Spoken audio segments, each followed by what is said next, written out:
시민 여러분, TV에서 트럼프가 마두로 대통령을 납치했다고 호언장담하는 모습을 보지 않았습니까? 그 모습에 미국의 세계 경찰 국가로서 위신이 높아지는 것처럼 보이지만 미국의 전문가와 다른 나라의 전문가들도 마치 미국의 제국주의의 최후의 발악이라는 것을 다 알고 있습니다. 국내적으로 관세 부과로 인해서 소비자 물가가 오르고 트럼프의 좌충우돌하는 그러한 행동에 국민들과 정치인들도 실망하고 있습니다. 바로 최근 여론조사에 국민들의 75%가 베네수엘라 침공에 반대하고 있다고 합니다. 미국 국민들이 관심 있는 건 물가, 생활비 그런 건데 트럼프는 그런 경제적인 문제를 해결할 능력이 없어서 국민들의 불만을 해외로 돌리려고 그 베네수엘라를 침공하고 마두로 대통령과 그 영부인을 납치한 것입니다.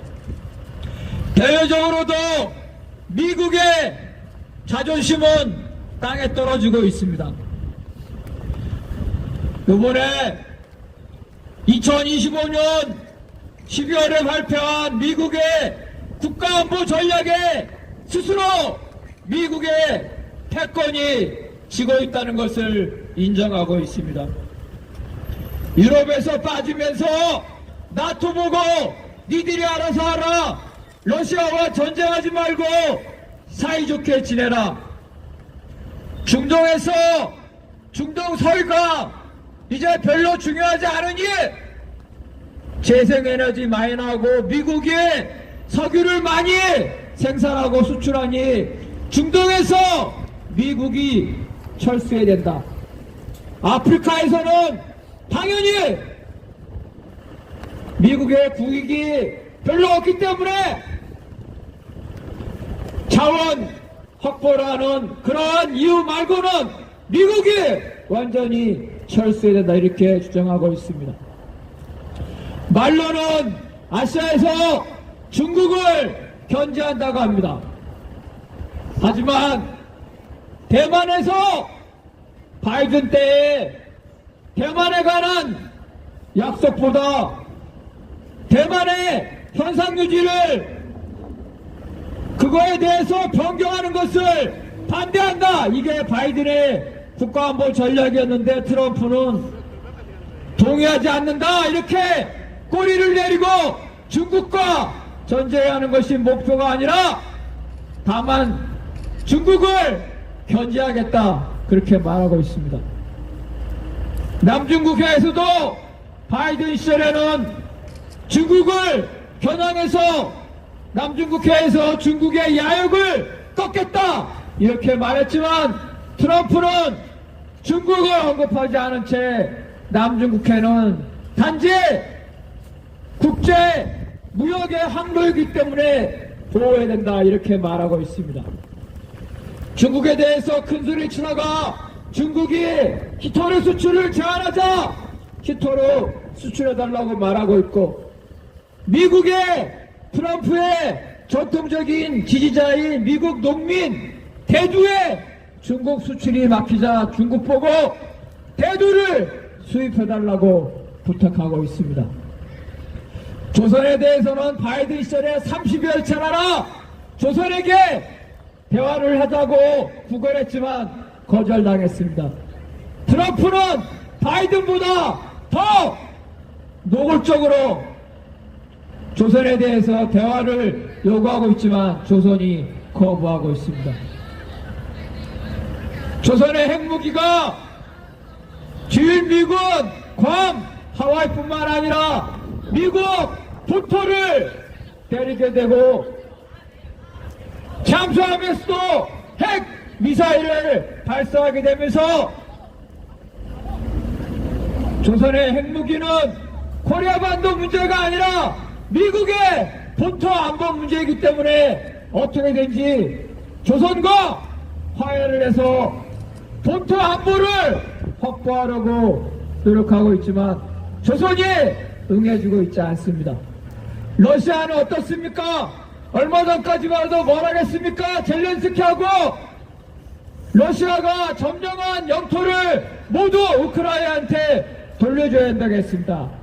그런데 젤렌스키마저 영토를 돌려받는 것을 포기하고 현재 상태로만 해도 유지했으면 좋겠다 이렇게 말했습니다. 하지만 시간은 러시아 편입니다. 미국이 러시아와 종전을 신속하게 체결하지 않는다면 러시아는 동부를 완전히 점령할 것입니다. 이렇게 미국이 조선, 중국, 러시아 같은 핵 강대국에게는 비굴하면서 베네수엘라, 중남미의 그 베네수엘라 미국에 비해서 엄청나게 약한 대학생이 유치원생을 때리듯이 그런 비열한 짓을 해놓고 마치 미국이 세계 최대 강대국인 양 트럼프가 국내의 언론에서 자랑하는 것이 정말 트럼프가 제정신인지 의심하지 않을 수 없습니다. 맞습니다. 미국은 강자에게 약하고 약자에게 강합니다. 우리도 지금까지 대외 의존적이고 미국에 굴종하는 정권들이 미국에게 약한 모습을 보였기 때문에 미국이 우리를 지배해왔고 우리의 내정에 간섭해왔습니다. 박근혜 때 군대 위안부 문제 졸속적인 군력적인 합의를 일본과 하도록 압박했고 일본과의 군사정보 협정을 강요한 것도 바로 도쿄에 있는 미국 대사관이 뒤에서 했다는 게 이미 세계 전문가들과 언론들의 판단입니다.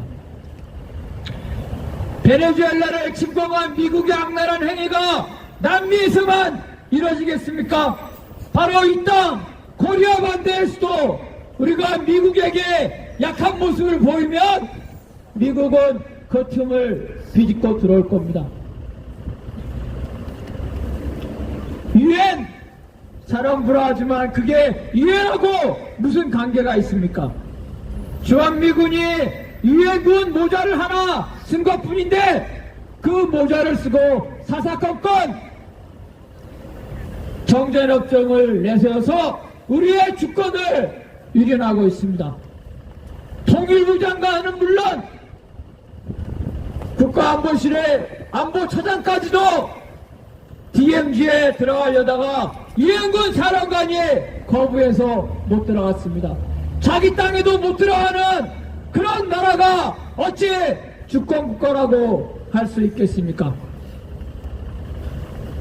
국민 여러분 그리고 노동자 여러분 지금 베네수엘라는 미국의 침략을 받았지만 오히려 침략한 트럼프가 횡설수설하고 있고 베네수엘라는 차분하고 냉철하게 대응하고 있습니다. 마두로 대통령이 어떤 분입니까? 노동운동가의 집에서 태어나서 노동운동가로서 그리고 혁명가로서 차베스 대통령과 함께 베네수엘라를 이끌었던 그런 훌륭한 분입니다. 그 영부인은 또 어떻습니까? 국회의장과 검찰총장을 역임하면서 마두로 대통령과 함께 베네수엘라를 국정을 함께 이끌어왔던 분입니다. 그런 두 분을 미국이 제거한다고 해서 베네수엘라가 멸망하겠습니까? 지금 대통령 지위를 임시적으로 행사하는 노드리게스 부통령은 어떤 분입니까? 바로 그분의 아버지는 게릴라,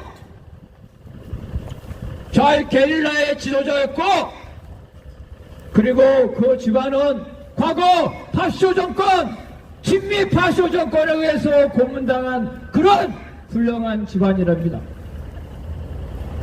차베스 대통령과 마두로 대통령의 열렬한 지지자이고, 그리고 미국에 대해서 결사 항전의 의지가 강한 분이라고 합니다.